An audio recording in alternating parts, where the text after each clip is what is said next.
Esta es la segunda parte de algo que empezamos como ya les dije, venimos estudiando la historia del Israel antiguo, la historia final, la historia omega, y en realidad, ¿para qué estamos haciendo esto? Nuestro objetivo es estudiar la historia de la última generación, la historia omega de Israel moderno, y lo vamos a hacer a través de parábolas, que es la forma en la que nos enseñaba Cristo. Lo hacemos a través de la parábola de la naturaleza y a través de la parábola de la historia pasada, la que está en la historia inspirada, lo que está registrado en la Biblia y Elena de White, y la historia actual, que también es una parábola. Bueno, la plantilla que habíamos dicho que íbamos a usar está basada en el modelo de la agricultura y en la historia omega de Israel moderno. ¿Qué quiere decir esto? Quiere decir que nosotros obtenemos hitos de lo que esperamos del futuro, que vienen de los escritos de Elena de White y de la Biblia misma, por ejemplo, referencias a una cosecha en Apocalipsis 14, y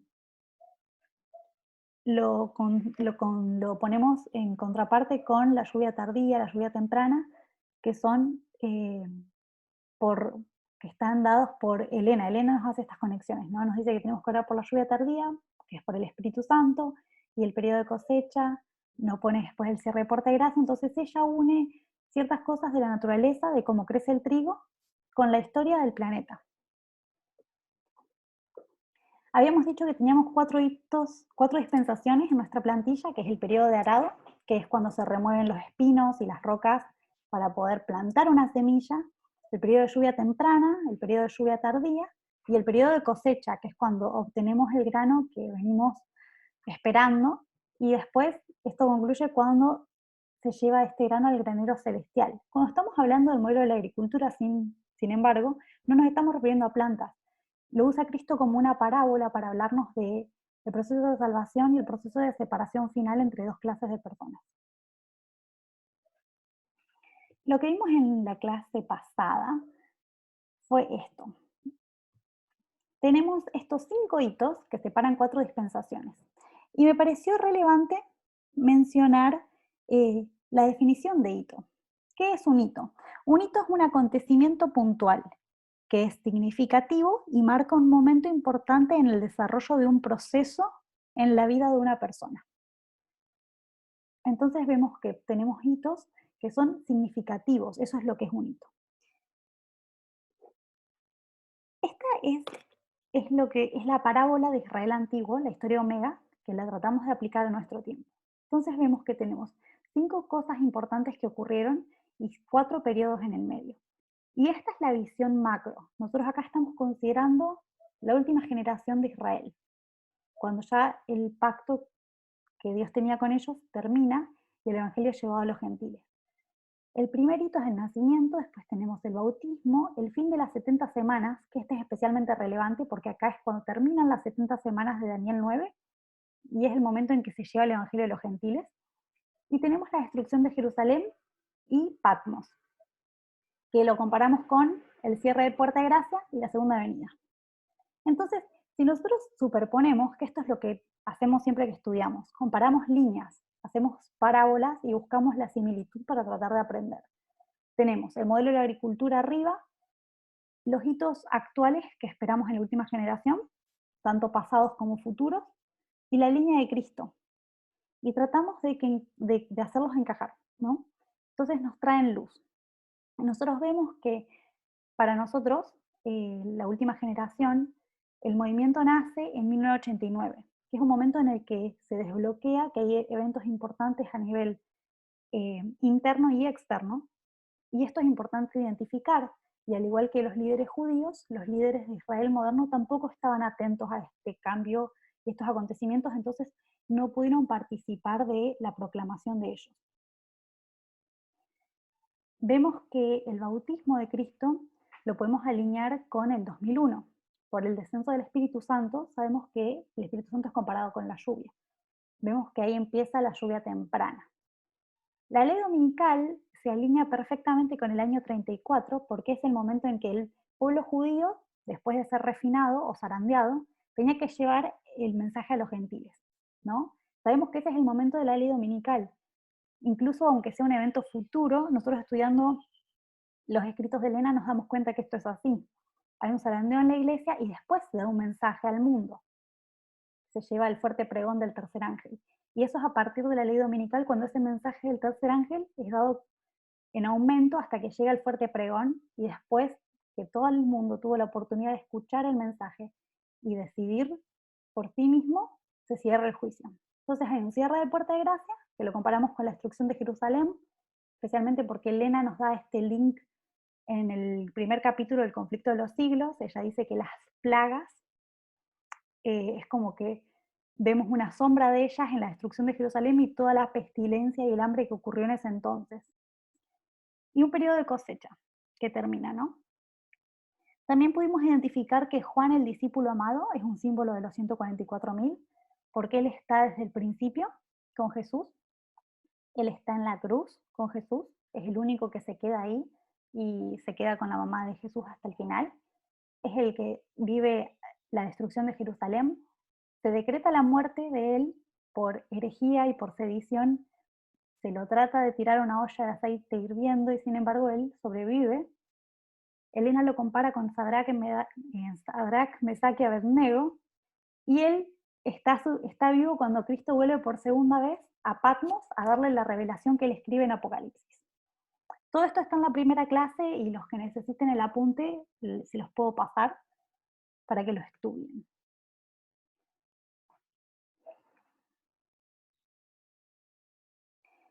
Nosotros sabemos entonces que tenemos la necesidad de estudiar la agricultura o la naturaleza, hay más de una parábola en la naturaleza, los eventos externos, la historia inspirada, registrada por los autores que Dios inspiró, y la historia actual. ¿Por qué la historia actual? ¿Por qué los eventos externos? Nosotros tenemos que entender que Dios también nos habla a través de los periodistas, por así decirlo, y que hay una fuente correcta de información y una fuente incorrecta de información. Y esto es muy importante porque identificar la fuente correcta marca toda la diferencia sobre qué es lo que nosotros vamos a creer. Así como internamente, en todas las historias nosotros vemos, por ejemplo, Noé predicaba un mensaje y había otro mensaje en paralelo, y en realidad, por más de que parezca que pueda haber muchas voces, en realidad son solo dos canales, el verdadero y el falso.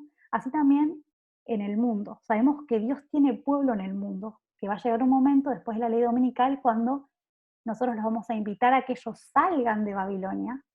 Y ahí dice, salid de ella, pueblo mío. O sea, hay pueblo de Dios en el mundo. Y ellos también tienen un mensaje y un entendimiento correcto de las cosas. Dios no los deja en oscuridad. Y es muy importante para nosotros, es clave poder identificar esto, que en realidad todo lo que vemos afuera solo se divide en dos, en lo que es verdad y en lo que no lo es. Y entonces tenemos que aprender a identificar la verdad y separar las teorías de conspiración. Un comentario aparte, entre paréntesis. ¿Cuál es nuestro objetivo del estudio de hoy? Como habíamos dicho, la historia de Cristo y la historia del final de Israel es ideal para nosotros. ¿Por qué? Porque es la mejor parábola para nuestra historia. Teníamos tres razones que son las más grandes. Es una historia de éxito. Ellos por fin cumplen el objetivo que Dios tenía para ellos, que en la historia alfa no lo habían podido cumplir. Vemos tres grupos de personas. Hay una purificación o un test del pueblo judío en dos partes, que ahora vamos a estudiar el primer grupo, y después el mensaje llevado al mundo, donde también prueba a los gentiles sobre si aceptaban el mensaje del Mesías o no. Y la tercera razón, que es muy importante, es que vemos la caída o el fin de una institución. La casa, el templo, es dejado desierto. Dios ya no habita más ahí. Aunque ellos pensaban que eso nunca iba a terminar, nunca iba a caer. ¿Cuál es la relevancia particular de este último punto que yo mencioné recién? A mí me parece que la relevancia yace en que nos da un entendimiento correcto del zarandeo. A veces cuando estudiamos el zarandeo tenemos ideas erradas o ideas poco específicas con respecto a lo que pensamos que va a pasar. Me parece a mí que la idea más frecuentemente aceptada en nuestra iglesia a nivel global es que el zarandeo es así. Si vos te quedás vas a estar seguro. La paja se va. Pero nos muestra la historia de Cristo que la mayoría del pueblo judío en realidad rechazó el mensaje de Cristo y seguía yendo a las sinagogas y el templo, y el Mesías estaba ahí con ellos, y en realidad es como que ellos eran un grupo de personas que eran rechazados por este otro grupo más grande. Y queda a nosotros identificar realmente dónde estaba la paja y dónde estaba el trigo en ese zarandeo. Y nos da un ejemplo muy importante y nos hace cuestionar y nos lleva a estudiar qué ideas tengo yo de lo que estoy esperando que pase en el futuro y tienen un fundamento real en la historia y en la inspiración o simplemente son tradiciones o nunca lo estudié bien. Eso me parece que es una de las relevancias específicas. Entonces, ahora que nos vamos a enfocar en este primer grupo, vemos que es el primer grupo dentro de lo que llamamos la iglesia. Nosotros ahora nos referimos a Israel moderno, que es la iglesia adventista del séptimo día, y la iglesia de ese tiempo era Israel como nación, como pueblo. Las personas de las que, que vamos a estudiar ahora son las primeras personas que aceptan el mensaje, ¿no? ¿Y por qué? ¿Cuál es la importancia de este grupo? ¿Por qué es que ellos son importantes? En el libro El conflicto de los siglos, página 343, párrafo 2, nos dice Elena que la verdad más clara, la más clara de toda la Biblia, es que el Espíritu Santo trabaja a través de las personas, de sus siervos. Entonces nosotros para ver el trabajo del Espíritu Santo no tenemos que esperar ver milagros, tenemos que esperar ver gente haciendo cosas, gente que quizás desafían nuestro parámetro de lo que está bien o cómo funcionarían las cosas. Entonces, al pensar en esto, vemos que el trabajo es progresivo. Este primer grupo acepta un mensaje, trata de cambiar sus ideas preconcebidas, dejar sus tradiciones y prepararse, porque lleva el mensaje a un segundo grupo hasta alcanzar el 100% de la iglesia, y después el mensaje en el año 34 llevado a los gentiles. Y vamos a estudiar esas etapas hoy en parte, porque es un tema muy profundo, y probablemente tengamos una clase más o dos de este tema. Estas personas son llamadas en la primera mitad de la última semana de las 70 semanas de Daniel. La última semana es representada por 7 años, se divide en dos. 3 años y medio de ministerio de Cristo y 3 años y medio de ministerio de los discípulos, que concluye todo eso en el año 34. O sea, antes del año 31 podemos encontrar este primer grupo de personas. Esto abarca el ministerio de Juan el Bautista, que preparó el camino para Cristo y le transfirió sus discípulos a Cristo, y los discípulos que lo seguían a Cristo, que eran más que los 12. Sabemos que había 70 y que en el aposento alto había más personas aún. 120, si no me equivoco. 120, tengo confirmación. Bueno, ¿cómo vamos a estudiar la historia de este grupo? Vamos a usar la misma plantilla que ya formamos. Por eso nos dedicamos bastante tiempo en la primera clase a definir cómo vamos a estudiar y cuál es la estructura que usamos, porque necesitamos ser ordenados, ¿no? El orden es la primera ley del cielo. Acá les puse de vuelta un dibujito de cómo funcionan las dispensaciones de la agricultura: arado, lluvia temprana, tardía, cosecha. Y tenemos los hitos que son los acontecimientos externos que son relevantes. Cuando vamos a estudiar un fractal, o sea, un pedacito chiquito de algo más grande, pero que es idéntico, tenemos un tip que es ir de lo más sencillo de identificar a lo más complejo. Siempre tenemos que buscar qué es lo que nos va a hacer, nos va a mostrar dónde está la conexión para que después nuestra estructura se vaya completando cada vez más y no cometamos errores. Una de las cosas que a mí me resulta particularmente útil es identificar cuándo las personas comienzan su trabajo. Siempre Dios tiene un trabajo para que cada persona haga, un rol para cumplir, y entonces tenemos que identificar cuándo es que esa persona empieza a trabajar. Y otra forma también, que es opción B, también es ver o identificar dónde existe una prueba o un cierre de puerta, donde la fe en el mensaje es probada, ¿no? Veo que hay personas escribiendo por el chat, pero yo no lo puedo leer, así que si alguien quiere ir respondiendo. Ah, bueno, gracias Esteban por confirmar lo de los 120. Acá les puse las imágenes que vamos a usar hoy. está superpuesto el modelo de la agricultura, los eventos externos que esperamos a grande, a grande, a grande marco, digamos, en la última generación, con la visión macro de lo que fue la última historia de Israel. Y después lo vamos a aplicar al primer grupo. Acordémonos que vamos a identificar los 5 hitos que son importantes. Entonces, para el primer grupo, voy a ver si me pueden seguir acá con el pointer.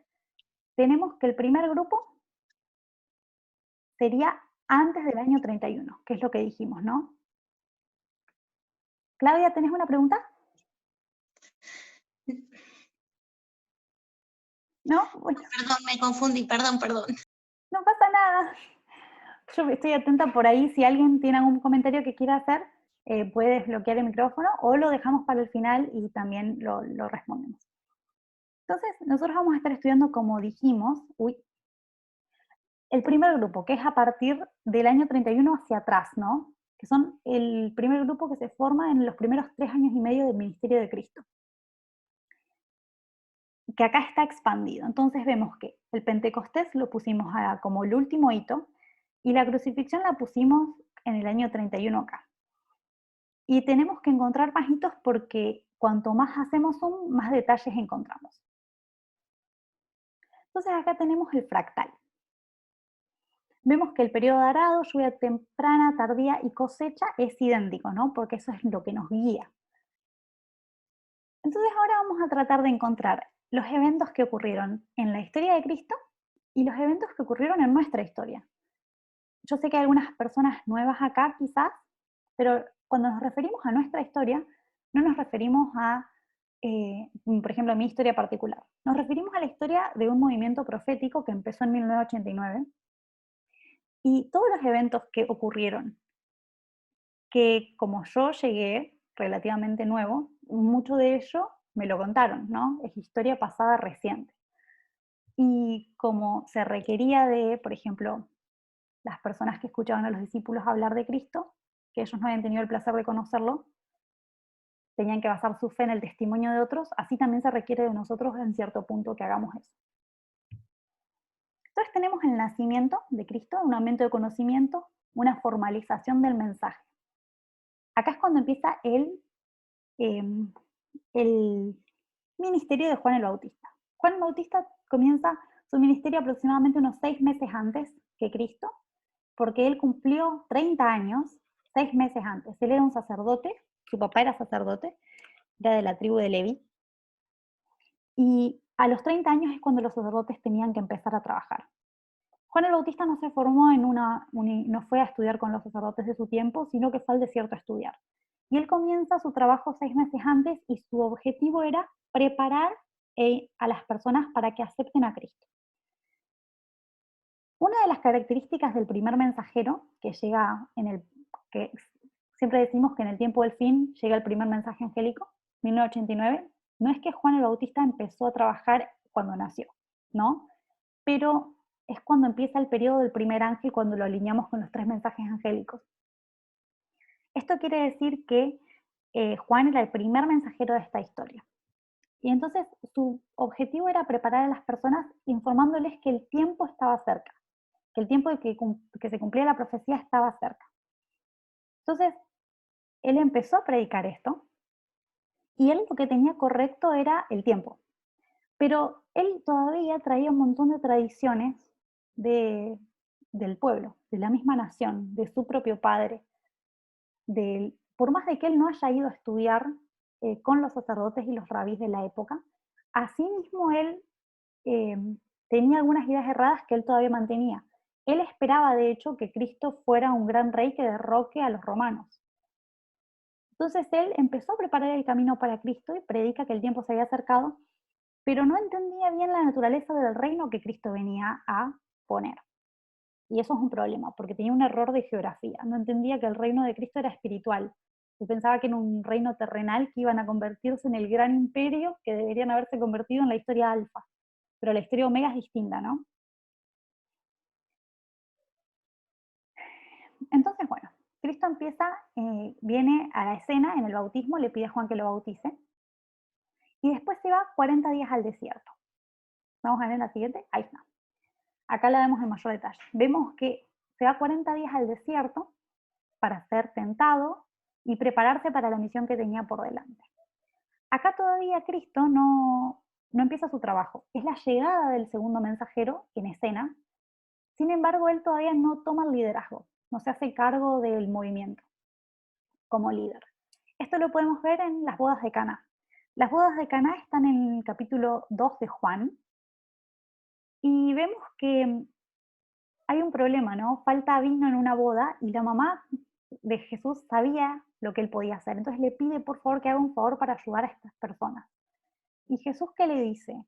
Mi tiempo todavía no ha llegado, pero los ayuda igual. Pero no era el tiempo todavía de él de tomar esta posición de liderazgo, de ponerse en escena realmente. Ahora vamos a ver cuándo sí es el momento. Y es en la primera purificación del templo. Vamos a leer una cita de Elena que nos confirma esto. La cita está en Bible Commentary. Yo la puse en la siguiente diapositiva traducida, porque no la encontramos en español, en el tomo 7. En la primera purificación del templo es cuando Cristo sí empieza su ministerio formalmente, y entonces es el momento en el que Juan tiene que menguar para que Cristo pueda asumir. Después vemos que tenemos dos hitos importantes, que son la entrada triunfal y la última cena. La crucifixión, hay un periodo de 40 días en los que Cristo después todavía se queda con los discípulos enseñándoles antes de ascender al cielo, y 10 días en los que ellos están en el aposento alto orando por el Espíritu Santo previo al Pentecostés. Entonces, con lo que veníamos diciendo al principio, de que es importante identificar cuándo es que empieza el trabajo o cuándo es que es la prueba, y esto nos ayuda a alinear o encontrar los hitos que estamos buscando y ponerlos realmente en estructura, es un poquito interesante en este caso. Nosotros vemos que, por ejemplo, vamos unas diapos para atrás, entonces les puedo explicar los que les quiero mostrar. Es fácil identificar que el año 34, el fin de las 70 semanas, es la ley dominical, porque vemos que la iglesia, en un periodo, tiene que llevar un mensaje al mundo, ¿no? Eso es fácil identificar, hay un trabajo claro para hacer. Sin embargo, cuando lo pensamos para el primer grupo, vemos que el primer grupo estaba siendo preparado por Cristo para llevar un mensaje a un segundo grupo dentro del mismo pueblo judío, que eso es en el Pentecostés, que ellos van y predican y miles aceptan a Cristo en pocos días. Pero vemos que cuando Cristo empieza su trabajo es en la primera purificación del templo, él empieza su ministerio ahí.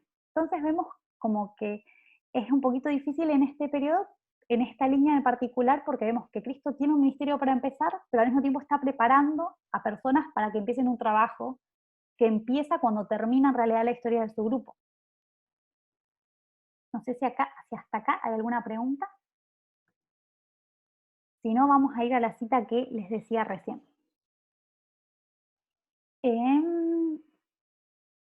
Vamos a pedirle a Carito si quiere leer esta cita. ¿Me dijiste a mí? Sí. Ah. Cuando Jesús comenzó su ministerio público, limpió el templo de su profanación sacrílega. Entre los últimos actos de su ministerio fue la segunda limpieza del templo. Así que en el último trabajo para la advertencia del mundo se hacen dos llamados distintos a las iglesias. El mensaje del segundo ángel es: ha caído Babilonia, esa gran ciudad, porque ha hecho beber a todas las naciones del vino de la ira de su fornicación.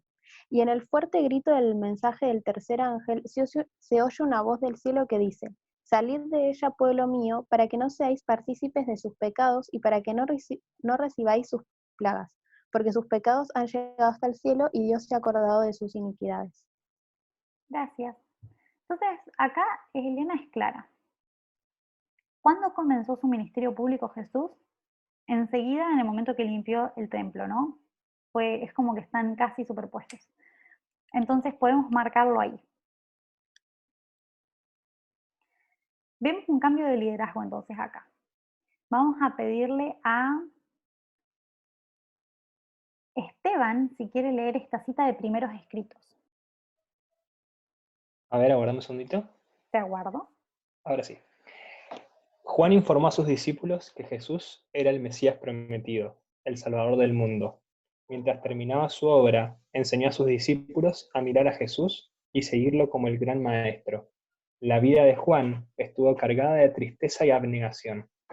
Anunció el primer advenimiento de Cristo, pero no se le permitió presenciar sus milagros ni gozar del poder que el Señor manifestó.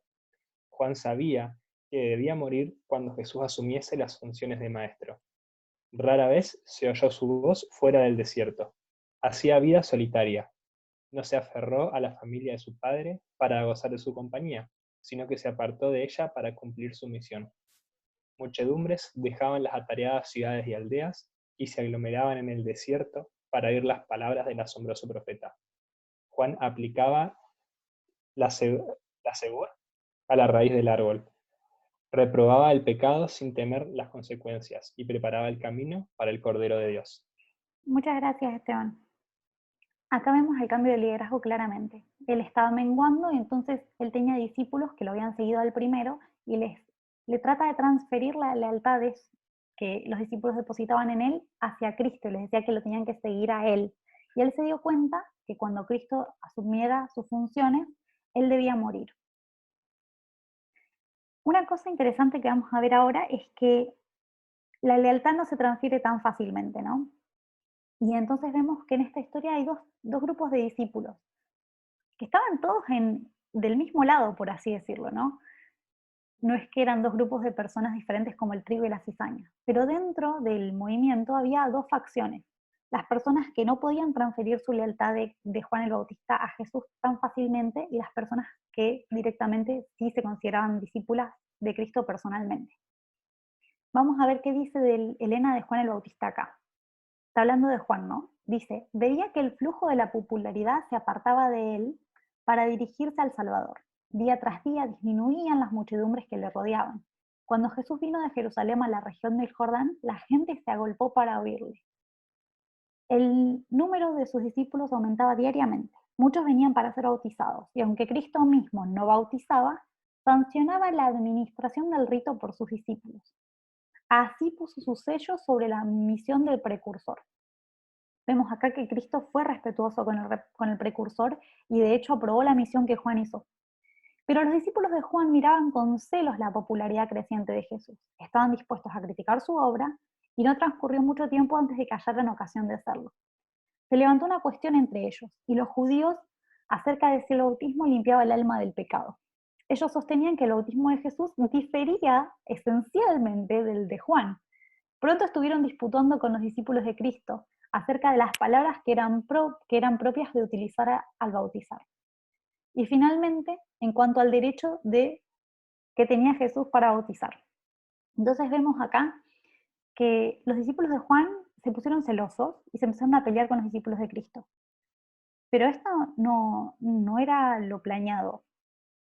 La voluntad de Juan, el Bautista, era que los discípulos que lo habían seguido a él sigan a Cristo y que haya unión.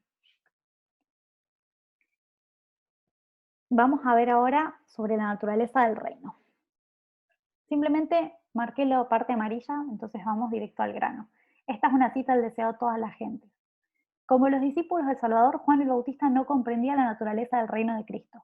Elena nos dice de manera breve y al punto que el precursor no entendía la naturaleza del reino que él mismo había anunciado que se iba a instaurar y por eso sufrió varios chascos amargos.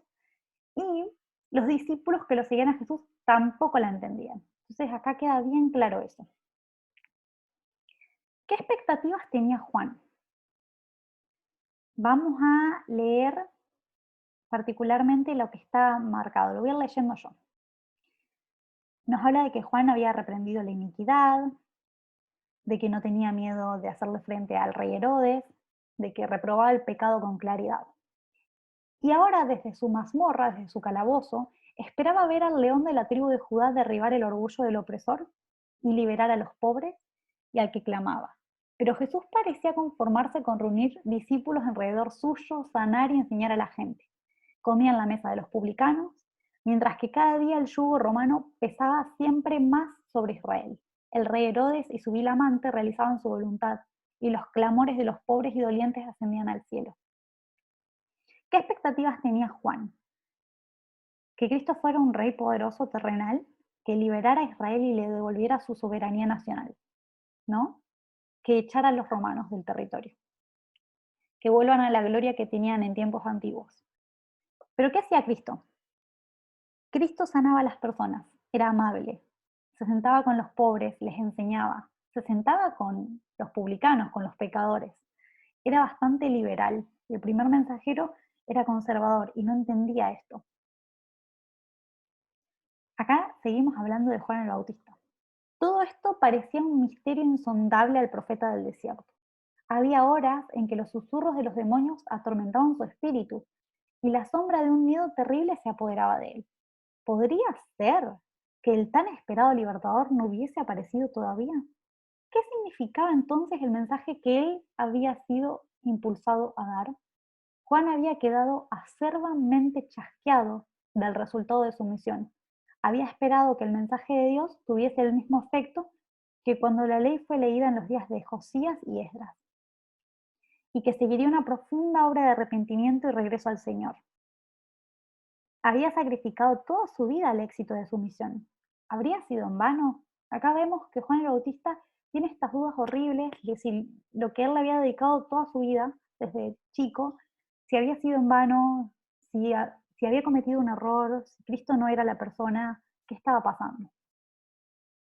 Si el libertador prometido había aparecido y Juan el Bautista había sido hallado fiel a su misión, ¿no derribaría Jesús el poder del opresor, dejando en libertad a su heraldo? Acá vemos que él está encarcelado y una de las cosas que él piensa es, si yo fui fiel y si Dios aprobó mi misión, y si Jesús es de hecho la persona a la que estábamos esperando, ¿por qué será que yo sigo encarcelado? Las resumimos así. ¿Cuáles eran las dudas que tenía Juan el Bautista? Jesús no estaba liberando a Israel del yugo romano, que era lo que él había predicho, que era lo que él había enseñado a sus discípulos a creer y esperar. ¿Sí? Estaba haciendo otra cosa, enseñando a las personas y curando. Estaba lastimado personalmente porque se sentía maltratado por Cristo, porque él esperaba ser libertado de su prisión y Cristo parecía no darle importancia. Y él no veía la reforma que él esperaba ver. Él pensaba que en la época del Mesías iba a haber una gran reforma espiritual como hubo en tiempos de Esdras y Nehemías. Pero Jesús sí reforma al pueblo. Lo único que la forma de abordar la reforma en esta generación fue distinta. Entonces las ideas conservadoras que Juan tenía y lo que él estaba esperando, basado en sus ideas previas de otras reformas, no encajaban con la forma en la que Cristo estaba trabajando. Y eso le traía mucho pesar a su corazón. Vemos que en las páginas del deseo de toda la gente, del 188 a la 189, párrafo 2, podemos ver qué pasó. Yo les voy a hacer un resumen y los voy a dejar para que ustedes lo lean después. Juan estaba con todas estas dudas y manda a 2 de sus discípulos a averiguar, a preguntarle a Cristo, ¿qué está pasando? ¿Sos vos la persona? Entonces, Cristo les dice, bueno, yo no les voy a responder, ustedes se pueden quedar y ver qué es lo que yo hago todo el día, pueden ver mi trabajo. Entonces Jesús hizo lo que siempre hacía, sanaba, predicaba, llenaba a las personas de amor, hablaba del reino.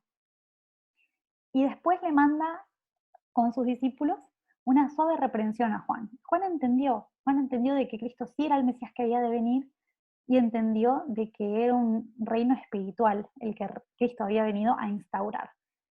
Y cuando entendió esto se dio cuenta que si para él había sido tan difícil entenderlo, iba a ser mucho más difícil entenderlo para el pueblo de Israel. Pero él recibe esta confirmación de su fe y después se entrega a Dios para lo que Dios quisiera hacer con él y finalmente es decapitado. Vamos a hablar un poquito de la aplicación. Me parece importante mencionar porque hay personas quizás que no están al día con todo lo que hemos estado estudiando en los últimos 2 años, por lo menos acá en nuestro grupo. Pero ahora vamos a hablar de la historia interna de nuestro movimiento, los eventos que han pasado para nosotros recientemente. Y esto es muy importante aclararlo para no tomar a nadie por sorpresa. Pero cuando hacemos zoom en la historia de Cristo, realmente no quedan dudas de que podemos poner nuestra fe en que Dios ha estado guiándonos. Y realmente, personalmente, me asombra lo detallista y lo increíble que es Dios al escribir las historias pasadas y al escribir nuestra historia. Realmente no dejó nada librado al azar y es un Dios de amor. Entonces, ahora voy a hacer algunas aplicaciones y en la clase siguiente vamos a ahondar un poquito más. Vamos a ver la diapo. Como podrán ver, esta diapositiva tiene fechas muy recientes y vamos a traer la parábola a la historia que hemos experimentado. Como ya vimos en la clase pasada, el nacimiento del movimiento, el nacimiento del libertador, por así decirlo, de nuestra generación, comparando con Cristo, es en 1989. Es reconocido por autores seculares como un año de inflexión en la historia del mundo. Las cosas que pasaron en ese año, la caída del muro de Berlín, la invención de Internet, entre otras cosas políticas y sociales, han cambiado completamente el mundo en el que vivimos al día de hoy. Ahora vivimos en la era de la información y todo lo que ocurre es guerra de información verdadera e información falsa. Este año no es ampliamente reconocido por la Iglesia Adventista como significativo, aunque muchas personas sí se dan cuenta de su relevancia. Vemos que empezó el periodo de la lluvia temprana en el 2001. ¿Qué quiere decir entonces que hubo un periodo de arado ahí atrás? El periodo de arado es un periodo de quitar espinas y quitar las piedras. Cuando estamos hablando de la agricultura, esto nos enseña que el terreno está sucio, así también nuestras mentes y corazones. Tenemos ideas que venimos arrastrando de periodos de oscuridad y cautiverio que no son correctas y que Dios no puede trabajar con nosotros de esa manera. Dios quiere llevar el mensaje del tercer ángel a todo el mundo. Sabemos que eso va a pasar después de la ley dominical, pero nosotros no estamos capacitados para dar ese mensaje, porque es patente la comparación de cómo la iglesia adventista es el pueblo de Israel. El pueblo de Israel tenía que conquistar a los gentiles con el mensaje de Dios y no lo logró en todos los años que tuvo de oportunidad. Y en vez de representar bien el carácter de Jehová, a los gentiles los trataban mal y los odiaban. Tenían tradiciones vacías, habían perdido la religiosidad de corazón, todos los días sacrificaban el cordero en el templo y no entendían qué simbolismo tenía.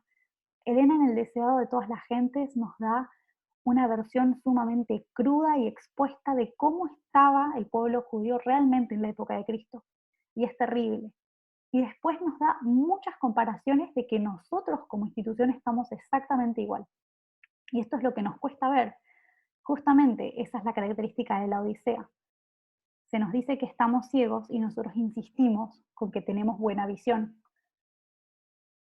Deberíamos ser más humildes. Entonces vemos que el periodo de arado que ocurre en este momento es exactamente para eso. Sacar ideas preconcebidas, tratar de sacar tradiciones. ¿Se logra completamente? No, no se logra. Vemos que para este tiempo, después de la crucifixión, los discípulos todavía tenían ideas preconcebidas. Empieza un periodo de lluvia temprana.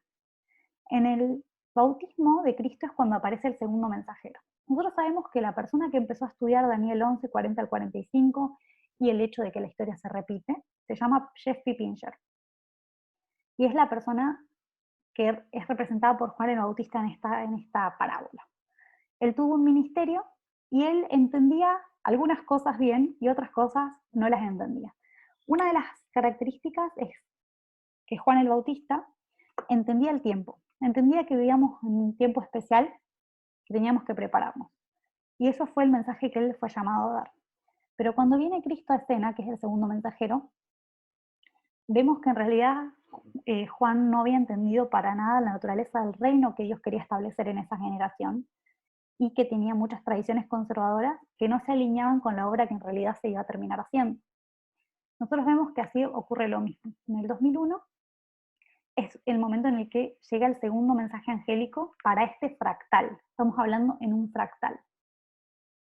Tenemos los 40 días en el desierto, tenemos las bodas de Caná, y tenemos el 2014, que representa la primera purificación del templo, donde claramente hay un cambio de liderazgo. Este cambio de liderazgo ocurrió para nosotros en el 2014, justamente, como acabo de mencionar. Sabemos que Jeff Pippinger reconoció públicamente que iba a haber otra persona a cargo, ¿no? Que es Parminder Biant, para los que saben quién es él y para los que no saben. Y hay un mensajero mengua mientras el otro asciende. Vemos esta cuestión del legado. Quedó cierta hostilidad entre las personas que pudieron cambiar fácilmente su lealtad de mensajero y las personas que no pudieron lograrlo. Vemos que Juan el Bautista muere como símbolo. ¿Qué quiere decir esto? ¿Quiere decir que hubo una muerte literal? No, es una parábola, ¿no? Estamos estudiando una parábola. Simplemente que Juan el Bautista entrega su liderazgo y muere como símbolo. Marilyn, ¿querés hacer una pregunta? Levantaste la mano.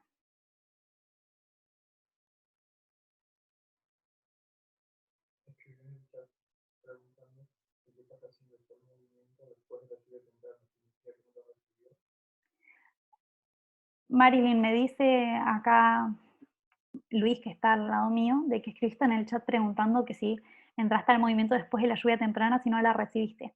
No funciona así. Esto estamos hablando de un fractal para todo un grupo de personas. A nivel individual es diferente. Esto nos cuenta la historia del primer grupo en general, pero todos tenemos nuestra propia línea de reforma, por así decirlo, individual.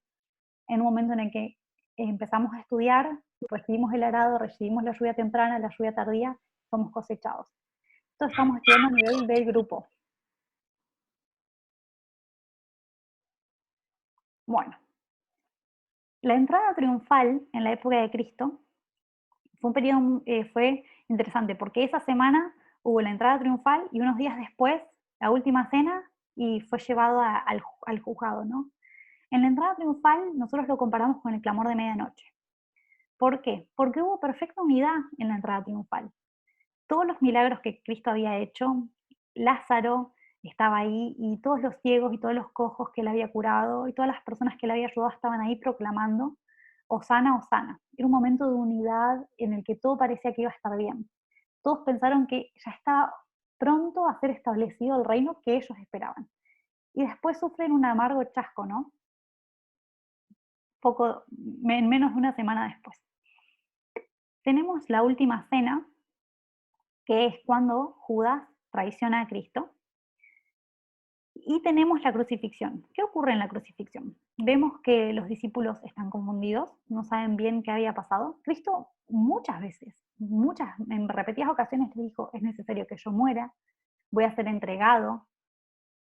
Pero ellos por alguna razón como que no registraban, no terminaban de entender a qué se refería Cristo. Entonces cuando llega el momento en el que él es llevado a ser enjuiciado y es crucificado de manera tan cruel, los discípulos quedan desconcertados como ovejas sin pastor, aterrorizados, con miedo, perdidos.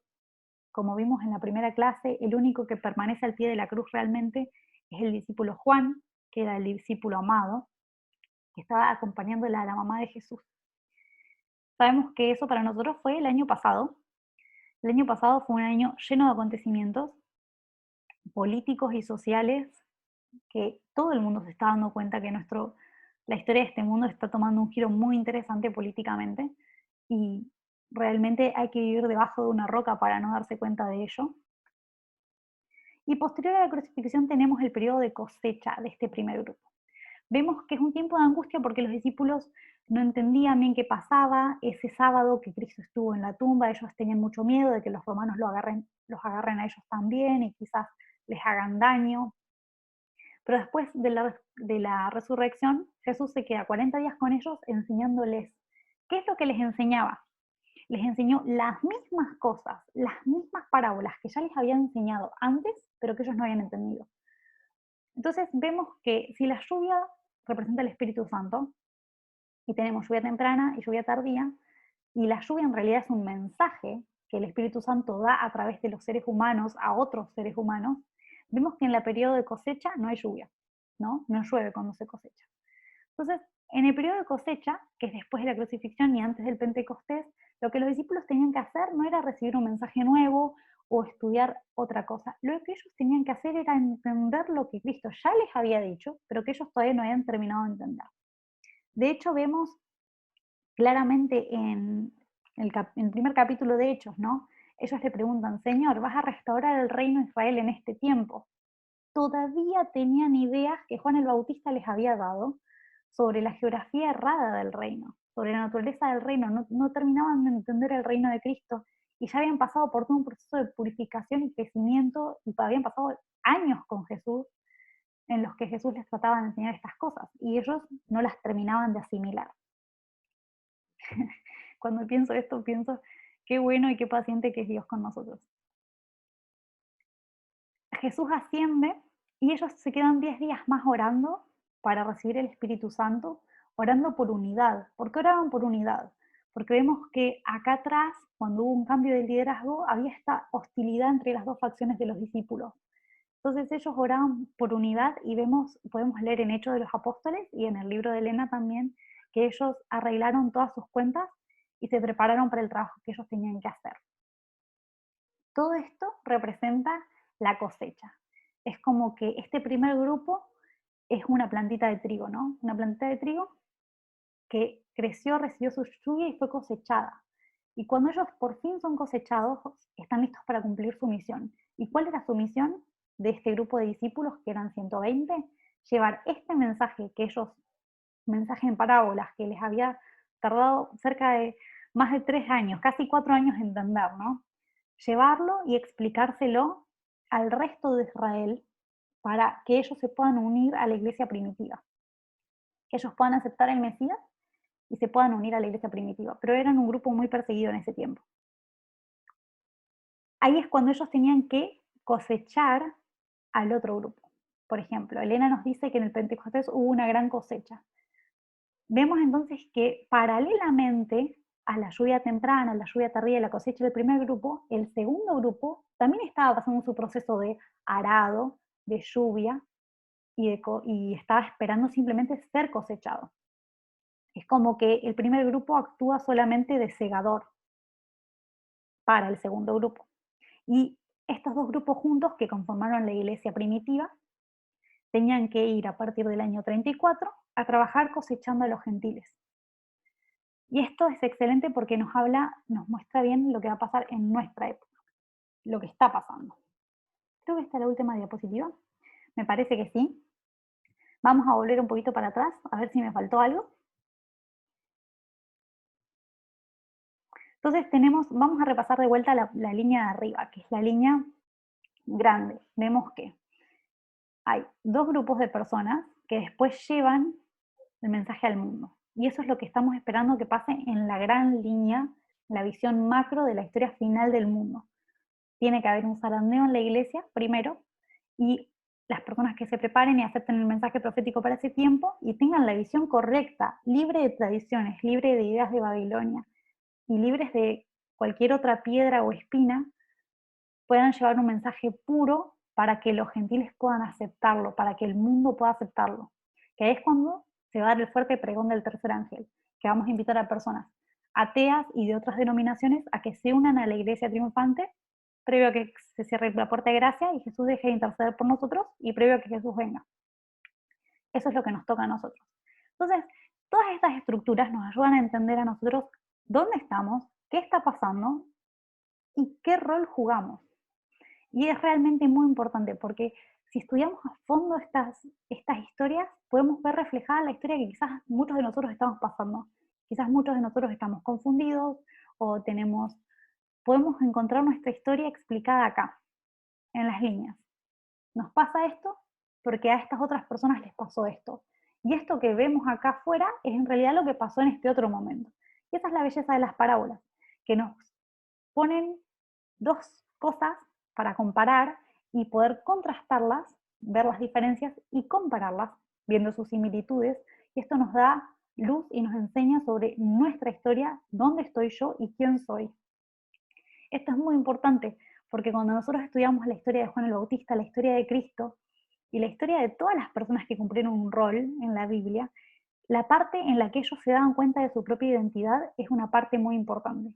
Cuando ellos entendían que Dios los estaba llamando a ellos personalmente, ellos tenían un rol que cumplir y se podían ver reflejados en la profecía. Hasta a Ciro le pasó eso, hasta un emperador pagano le pasó eso, de verse reflejado y entender qué era lo que Dios esperaba de él, es cuando nosotros realmente podemos entregarnos y cumplir nuestra misión y participar de la historia más linda que estamos escribiendo ahora, que es la más linda que jamás se escribió. Eso concluye la clase de hoy. Vamos a ahondar en este tema el sábado que viene. Hay mucho más para ver, muchos detalles más. Realmente, si vamos a estar estudiando por toda la eternidad es porque las parábolas tienen mucho para enseñarnos. No sé si alguien quiere hacer algún comentario o tiene alguna pregunta puntual. Si no es así, cerramos con una oración y nos quedamos un ratito y las charlamos después. Me parece que de hecho podemos hacer eso. Primero oramos, terminamos la grabación y después nos quedamos si alguien tiene alguna pregunta. A ver. Ok. Vamos a pedirle a Gastón si quiere orar para terminar. Dale, no hay problema. ¿Oramos? Padre nuestro que estás en el cielo, mi Dios, te quiero agradecer por el estudio que acabamos de tener, Señor, por cómo conduciste a Agus y cómo nos pudo explicar tus parábolas, Señor, y tu historia, y cómo la historia de Cristo, nos podemos ver reflejados en la historia de Cristo, mi Señor. Te agradezco porque sos tan puntilloso y cómo nos muestras en detalle nuestra historia, Señor. Y gracias porque en esto podemos ver cómo tú nos estás conduciendo, Señor. Y es increíble ver esto, Señor, ver que en los detalles más mínimos está tu mano conduciéndonos, Señor. Gracias por eso, gracias porque nos haces parte de esto y te pido que nos ayudes a hacerte fieles y a poder seguir estudiando y profundizando en esto que tú nos das, mi Señor. Gracias por esto, aunque no somos merecedores. En el nombre de Jesús, amén. Amén.